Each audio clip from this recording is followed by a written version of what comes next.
नमस्कार मित्रांनो, तर आज मी विचार करत होते मी काय बनवू मुलांसाठी स्पेशल. तर मग मला आठवलं मी एक दिवस आधी दह्याचा चक्का करायला ठेवला होता, असं पाणी गळायला.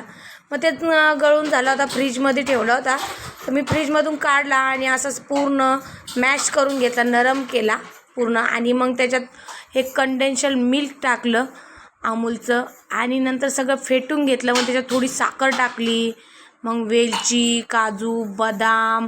मग आपल्याला आम्रखंड बनवायचं तर मग आंबा तर पाहिजेच ना. मग आंबा कापून घेतला, त्याचे साल सगळं काढून घेतलं, गरा काढून घेतला आणि सगळं मिक्स करून मग आंब्याचा गरा त्याच्यामध्ये टाकला आणि मिक्स केला. तर हे आहे आपलं आम्रखंड तयार झालेलं आहे. मग थोडा वेळसाठी फ्रीजमध्ये मी थंड व्हायला ठेवलं आणि नंतर मग माझ्या मुलाला मी काढून खायला दिलं. तो बोलतो, मम्मी एकच नंबर झालेलं आहे. व्हिडिओ आवडला असेल तर लाईक